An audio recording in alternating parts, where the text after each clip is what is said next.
think once you get to the interview stage, you've already sort of shown us that you've got, you know, the skills and background in order to either be on the course or do the job.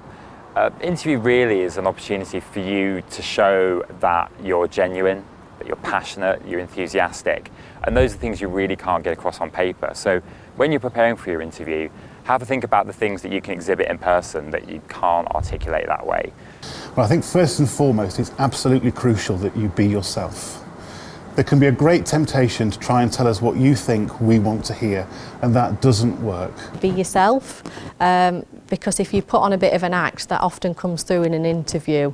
And if you're being yourself, it's much easier to kind of build rapport with whoever you're interviewing as well. Just focus on the basics. So what I mean by that is kind of in terms of first impressions, because they do really last. So make sure that you are dressed to impress. Always err on the side of caution for an interview. Dress smart, but give yourself a good impression. Shirt and tie, smart business dress, those kind of things. If you're not entirely sure what you should wear, don't be afraid to ask the person who's coordinating the recruitment process. You need to really make good eye contact with the people who are interviewing you, and you really need to run with any questions. So that means that if they ask you a question, you don't give kind of a 1 or a 2 word answer. You give the full answer and then push that answer a little bit further. So take it back to the people that are interviewing you. So in that way, you're showing that you're kind of engaged with the topic. Being passionate. It is a thing that certainly in a graduate recruitment market can make graduates stand out, and something organisations are absolutely looking for. We don't want people who can just recite things that they've read. We want people that have a passion or a connection to what they understand the company is.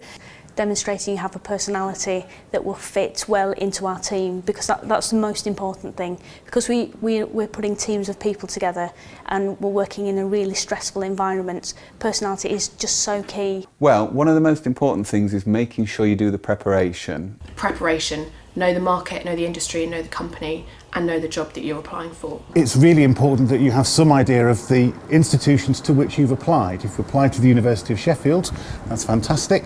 But if you're applying to any medical school, you should know something about that school and about its course. Prepare, prepare, prepare. You cannot do enough preparation. And in interviewing people, it's the thing that lets them down the most.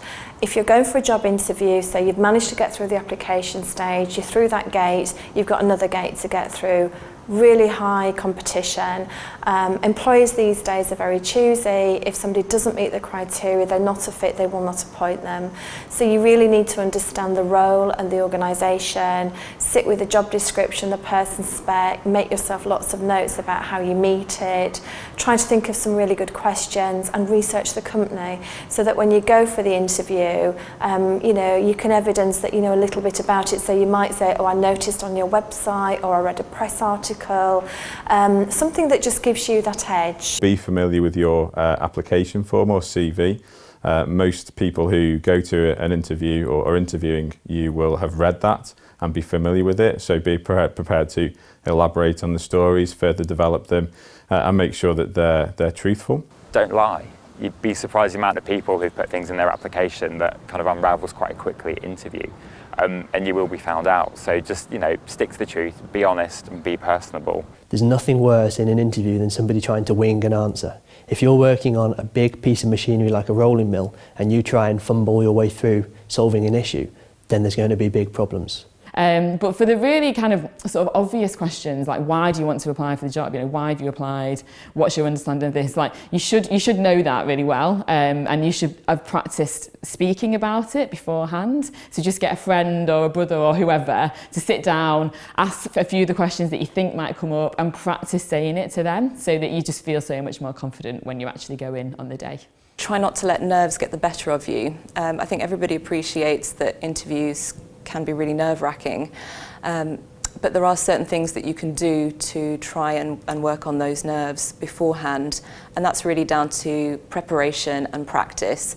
Practice as well. Get your friends or family members to ask you interview questions and do a bit of practice beforehand, so you're kind of ready on the day and you can show that you're enthusiastic and you really want to work there, and that comes across. If you are challenged by a particular question, you don't understand something, you need it repeating,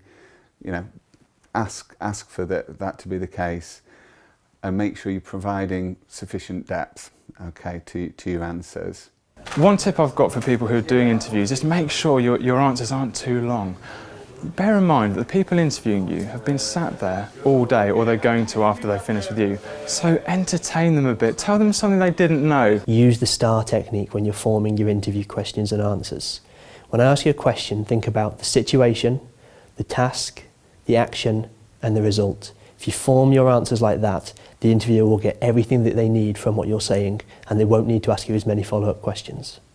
Really think about against each essential criteria on the person spec, how you could evidence it, but really actually write down what a STAR scenario would be. So what was the situation? What was the task that you specifically were asked to do? What did you do?